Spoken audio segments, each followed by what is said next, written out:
Hi everyone. இந்த வீடியோல என்ன பார்க்க போறோம் அப்படின்னா, Gitல வந்து ரெபாசிட்டரி எப்படி கிரியேட் பண்றது அப்படின்றத நம்ம பார்க்கலாம்.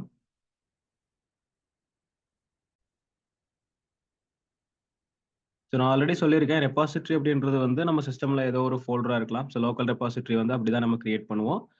ஏதோ ஒரு ஃபோல்டரா இருக்கலாம். இல்ல நீங்க எங்க வேணாலும் ஃபோல்டர் கிரியேட் பண்ணலாம். இப்ப நான் பார்த்தீங்கன்னா, டெஸ்க்டாப்ல நான் வந்து ஒரு ஃபோல்டர் கிரியேட் பண்ணிக்கிறேன். கிரியேட் பண்ணிட்டு அத நான் ரெபாசிட்டரியா கன்வெர்ட் பண்றேன். சரிங்களா? ஸோ இந்த இடத்துல ஒரு நியூ ஃபோல்டர் குடுக்குறேன். இதுக்கு வந்து நான் நேம் என்னன்னு குடுத்துக்கிறேன்னா, Git ரெப்போன்னு குடுத்துக்கிறேன்.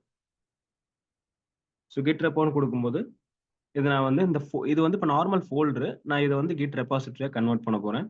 ஸோ ஃபர்ஸ்ட் வந்து நம்ம ஃபோல்டர் கிரியேட் பண்ணிட்டோம் அப்படின்னா, அதுக்கப்புறம் இந்த ஃபோல்டர் ஓப்பன் பண்ணிக்கங்க. ஒன்ஸ் ஃபோல்டர் ஓப்பன் பண்ணிட்டீங்க அப்படின்னா, ஸோ இது வந்து ஒரு எம்ப்டி ஃபோல்டர். இப்போ வரைக்கும் இது வந்து ஒரு ஃபோல்டரா இருக்கும். இத நம்ம என்ன பண்ண போறோம்னா, Git ரெபாசிட்டரியா கன்வெர்ட் பண்ண போறோம். சரிங்களா? ஸோ எப்படி நான் வந்து நம்ம Git ரெபாசிட்டரியா இத வந்து கன்வெர்ட் பண்ணலாம் அப்படின்னு பார்த்தீங்கன்னா, ஃபர்ஸ்ட் வந்து இந்த ஃபோல்டருக்குள்ள வந்துட்டு ரைட் கிளிக் பண்ணிக்கங்க. ரைட் கிளிக் பண்ணீங்கன்னா, ஓப்பன் கிட் பாஷ் ஷேர் அப்படின்னு சொல்லி கேட்கும். ஓப்பன் கிட் பாஷ் ஷேர் அப்படின்னு சொல்லி ஒரு ஆப்ஷன் கேட்கும். இத கிளிக் பண்ணுங்க. ஸோ இப்போ ஓப்பன் கிட் பாஷ் ஷேர்ன்னு சொல்லி குடுத்தீங்கன்னா, ஒரு டெர்மினல் வந்து உங்களுக்கு ஓப்பன் ஆகும். அதாவது வந்து Git வந்து ஆல்ரெடி இதுக்கு முன்னாடி நமக்கு வந்து லினக்ஸ்ல மட்டும் தான் அவைலபிளா இருந்துச்சு. அதுக்கப்புறம் தான் வந்து விண்டோஸ் கொண்டு வந்தாங்க. ஸோ லினக்ஸ் ஆப்பரேட்டிங் சிஸ்டம்னு பார்த்தீங்கன்னா, அங்க எல்லாமே ஃபுல்லா கமாண்ட் லைன்ல தான் இருக்கும். நீங்க என்ன ஃபங்ஷன் பண்ணணும்னாலும் கமாண்ட்ஸ் யூஸ் பண்ணி தான் அங்க பண்ணுவோம். இந்த மாரி இங்க போய் நம்ம செலக்ட் பண்றதெல்லாம் இருக்காது. ஒரு ஃபோல்டருக்குள்ள போணும்னா கூட கமாண்ட் யூஸ் பண்ணி அந்த ஃபோல்டருக்குள்ள நம்ம மூவ் ஆன் பண்ணி போவோம். அந்த மாரி தான் இருக்கும். ஸோ இப்ப அதே மாரி இங்க ஒரு கமாண்ட் லைன் ஓப்பன் ஆயிருக்கு. ஸோ இப்ப இதோட பாத் பார்த்தீங்கன்னா, மேல பார்த்தீங்கன்னா உங்களுக்கு தெரியும். C users HP desktop. டெஸ்க்டாப்ல இருக்க Git ரெப்போ அப்படின்றது தான் ஃபோல்டர். சரிங்களா? இந்த ஃபோல்டருக்குள்ள தான் நம்ம இருக்கோம்.